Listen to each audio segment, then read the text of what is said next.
Good morning, students. Welcome to RMS Inter College video lecture class. This is our second video lecture on the chapter Indigo. तो कल हम लोगों ने इसका first part को discuss किया था, जहाँ पर मैंने स्टोरी के आधे भाग को बताया था और आधे भाग को आज बताऊंगा। ठीक है, तो कल मैंने बताया था कि गांधी जी जब मोतिहारी में जब कोर्ट में पेश होने के लिए जाने लगे तो उससे पहले क्या था कि उन्होंने राजेंद्र प्रसाद जी को लेटर लिखा, टेलीग्राम किया कि आपके आसपास जितने भी बड़े पहचान के लोग हैं उनको लेकर आप वहाँ पर पहुँचे। तो ठीक अगले दिन उसी तरह हुआ, काफ़ी बड़े बड़े लोग, वकील, उसके बाद फिर गरीब किसान गांधी जी को देखने के लिए पहुँचे। जब भारत में गांधी जी थे उससे पहले वो साउथ अफ्रीका में उन्होंने जो भारतीयों के साथ जो अन्याय चल रहा था उससे उनको जीत दिलवाई थी। तो कहीं ना कहीं वो एक तरह से फेमस हो चुके थे पहले, लेकिन लोगों ने उन्हें प्रत्यक्ष रूप से देखा नहीं था, इस वजह से वो पूरी तरह से अभी फेमस हुए नहीं थे। तो उन लोगों के मन में, किसानों के मन में और आम जनता के मन में ये था कि भाई चलो कोई गांधी कोई है जो हमें हमारे परेशानियों से निजात दिलाने के लिए आ रहा है।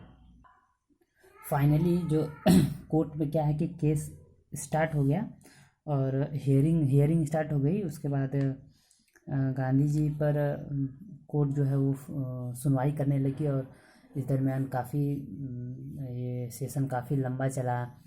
तो गांधी जी ने अपने दिक्कतों के बारे में बताया कि यहाँ चंपारण में किसानों के साथ बहुत ही जातीयता हो रही है, मतलब एक तरह से उनके साथ अनफेयर हो रहा है जो कि नहीं होना चाहिए।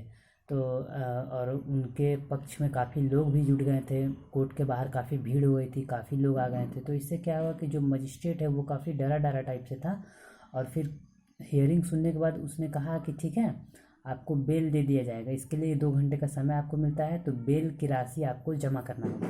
बेल की राशि आप जमा कर दीजिएगा तो आपको फिर जेल नहीं जाना पड़ेगा। तो और हियरिंग को पोस्टपोन कर दिया था, लेकिन क्या है कि गांधी जी ने मना कर दिया, उन्होंने डिनाई कर दिया कि अब मैं जो है वो बेल की राशि है उसको मैं नहीं दूंगा। ठीक है, क्योंकि मैंने कोई भी ऐसा गलत कदम नहीं उठाया है जिससे मैं बेल भरूं, और वो उसको रिफ्यूज़ कर देते हैं। इस हियरिंग के दरमियान ही कई बड़े बड़े वकील जैसे राजेंद्र प्रसाद, ब्रिज किशोर बाबू, मौलाना मजहरुल, ये सब ये आते हैं, ये बड़े बड़े वकील होते हैं। ठीक है, जो आते हैं वहाँ पर उनकी हियरिंग को सुनने के लिए। तो उनसे गांधी जी राय विमर्श करते हैं कि अगर मुझे जेल भेज जाता है या मैं अंदर चला जाता तो आप क्या करते हैं। तो वो बताते हैं कि आप अगर नहीं रहते तो हम लोग वापस चले जाते। तो गांधी जी इस पर बहुत गुस्सा होते हैं और कहते हैं कि आप लोग इतने बड़े बड़े वकील हैं और आप लोग जब गरीब किसानों का केस नहीं लड़ेंगे तो कौन लड़ेगा। ठीक है, वो बताते हैं कि आप लोग को एकजुट होना चाहिए, तभी इन गरीब किसानों को जो है वो उनका सम्मान मिलेगा, उनका अधिकार मिलेगा। ठीक है, उसके बाद फिर क्या होता है कि 2 घंटे के बाद पता चलता है कि जो हियरिंग है, जो मजिस्ट्रेट है वो क्या करता है कि गांधी जी को बोलता है कि ठीक है, अब आपको बेल बिना आपको फीस दिए हुए आपकी बेल स्वीकार कर ली जाती है। और कुछ दिनों के बाद क्या है कि गांधी जी को एक रिटर्न लेटर मिलता है वहाँ के जो है लेफ्टिनेंट गवर्नर के द्वारा कि आपको जो है आपके पर जो चार्ज चल रहे थे, जो केस चल रहा था उसको ड्रॉप कर दिया गया है, उसको निरस्त कर दिया गया है।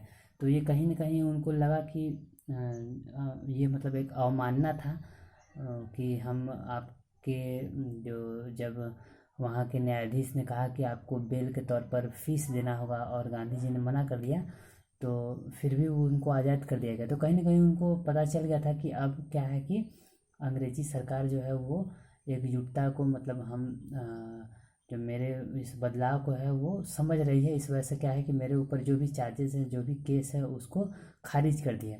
तो ये सविनय अवज्ञा आंदोलन का एक शुरुआती कदम था जो कि उनको प्रतीत हो चुका था, उनको पता चल चुका था।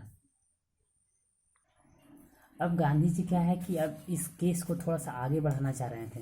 तो उन्होंने क्या किया कि सभी किसानों से जो भी उनका भूमि का जो भी हिसाब किताब है वो उन्होंने इकट्ठा किया, उनका आंकड़े को इकट्ठा किया और उन्होंने तय किया कि अब क्या है वो वहाँ के जो लेफ्टिनेंट गवर्नर हैं उनसे जाके भेंट करेंगे, जो इस किसी भी हर एक क्षेत्र हर एक एक तरह से माने तो एक स्टेट का जो मालिक होता है लेफ्टिनेंट गवर्नर, उनसे जाके भेंट करेंगे और इस साझा खेती के बारे में जो है उसके बारे में बात करेंगे। तो उन्होंने एक अपॉइंटमेंट लिया गवर्नर जनरल से भेंट करने के लिए, ठीक है। सर एडवर्ड गेट जो थे उस समय के लेफ्टिनेंट गवर्नर थे, तो उनसे भेंट करने के लिए उन्होंने एक डेट फिक्स की। तो लेफ्टिनेंट गवर्नर जो था वो गांधी जी के बातों को सुना, उसने उसको रिटर्न के फॉर्म में लिया और फिर वो बोला कि ठीक है अब इस पर क्या है कि एक डिस्कशन हुआ गवर्नमेंट का, डिस्कशन के बाद ही हम कुछ इस पर निष्कर्ष पर निकलेंगे। तो किसानों की इस परेशानी को दूर करने के लिए एक कमीशन तैयार किया गया, जिसका काम था कि जो किसान अपने 15% भूमि को छोड़ने के लिए अंग्रेज अधिकारियों को जो पैसा दिए थे उसका रिफंड उनको कितना मिले ये तय करने के लिए।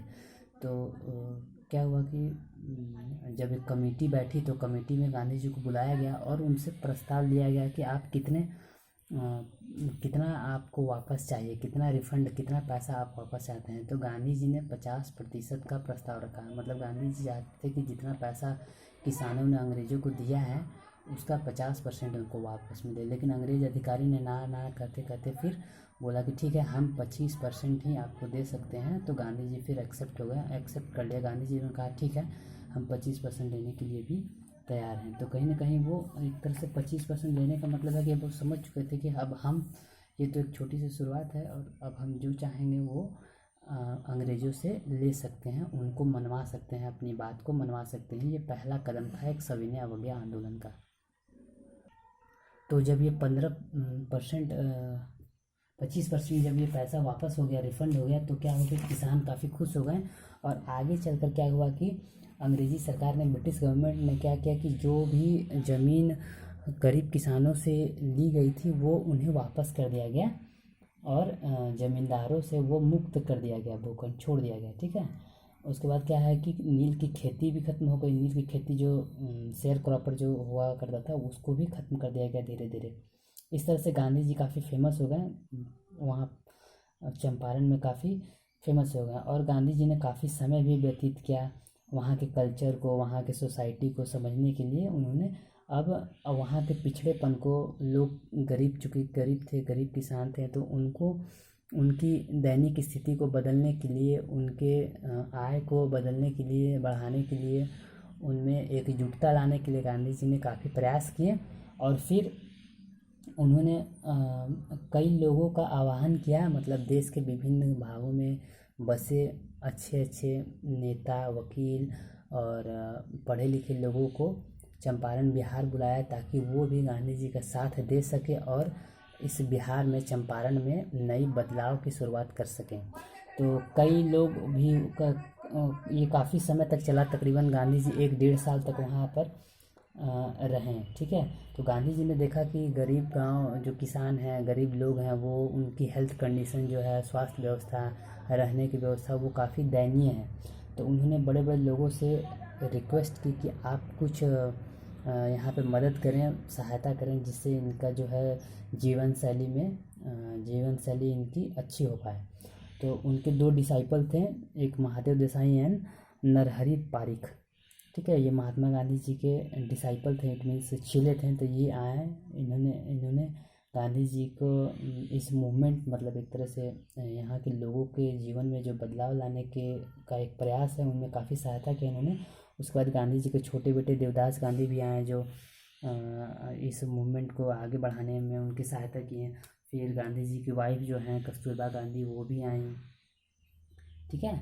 और इन्होंने लोगों में जागरूकता फैलाया कि रहने की शैली को, रहने का तौर तरीका, कैसे साफ़ सफाई रखी जाए, हाइजीन की व्यवस्था कैसे की जाए, बाथरूम टॉयलेट को किस तरह से बनाया जाए, ऑर्गेनाइज़ किया जाए, ठीक है। कस्तूरबा गांधी जब आई तो उन्होंने महिलाओं की स्थिति को देखा, उन्होंने देखा कि महिलाओं की स्थिति और भी दयनीय है, ठीक है। वो उनके पास ढंग के कपड़े नहीं हैं, घर नहीं है। तो उन्हीं में से छोटा सा वाक़या हुआ कि एक महिला जब कस्तूरबा गांधी को अपने झोपड़े में ले गई, तो कस्तूरबा गांधी ने देखा कि उस झोपड़े में मतलब चीज़ें अस्त व्यस्त फैली हुई हैं। उस लेडी ने उन्हें कहा कि मेरे पास सिर्फ पहनने को एक ही साड़ी है जिसे मैं बार बार इस्तेमाल करती हूँ। तो ये सब चीज़ें उन्होंने देखा कि भारत में गरीबी का क्या स्तर है और फिर धीरे धीरे इसको कैसे बदला जाए। ठीक है, तो ऐसे करते करते क्या हुआ कि वहाँ के लोगों की जो जीवन शैली है उनमें सुधार आया, उनमें धीरे धीरे शिक्षा हुई और उनका जीवन जो है वो बदलने लगा। तो चंपारण में ही एक अंग्रेज चार्ल्स फ्रेयर एंड्रूज जो था, वो क्या था कि एक इंग्लिश पैसिफिस्ट था, शांतिवादी था। अंग्रेज शांतिवादी था, मतलब वो शांति चाहता था, अमन चाहता था। तो वो एक राइटर भी था और गांधी जी का फॉलोवर भी था, अनुयायी था। वो गांधी जी को काफ़ी मानता था। तो वो गांधी जी से मिलने के लिए आया। तो वहाँ के जो लोग थे, जो वकील थे, वो चाहते थे कि एंड्रूज जो है वो वहाँ पर रुके और उनकी मदद करे। लेकिन गांधी जी वो एंड्रूज का जो सहायता नहीं चाहते थे। वो चाहते थे कि लोग क्या हैं कि खुद पर स्वावलंबित हों, मतलब सेल्फ रिलायंस, खुद पर आत्मनिर्भर हों। किसी और, जैसे ये एक अंग्रेज अधिकारी है तो इसकी, या एक अंग्रेजी आदमी है तो इसकी सहायता न ले। जो है वहाँ के लोग जो हैं, गरीब किसान हैं, वो अपने पर स्वावलंबी बने, खुद पर भरोसा करें। ठीक है, तो ये जो चैप्टर है, इंडिगो जो चैप्टर है, वो टोटली डिपेंड है सेल्फ रिलायंस। सेल्फ रिलायंस का क्या मतलब होता है कि स्वावलंबन, मतलब खुद पर विश्वास करना, खुद पर आत्मनिर्भर होना। ठीक है, ताकि अपने किसी भी काम के लिए हम किसी दूसरे पर ना आश्रित हों, खुद पर आश्रित हों। ठीक है, भारत में जो भी व्यक्ति हैं वो स्वतंत्रता को तभी प्राप्त कर सकते हैं जब उनमें दृढ़ निश्चय हो, खुद पर भरोसा हो।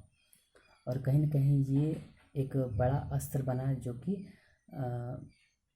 स्वतंत्रता संग्राम को भली भांति पूरा किया और भारत को स्वतंत्र कराने में काफ़ी मदद किया। ठीक है।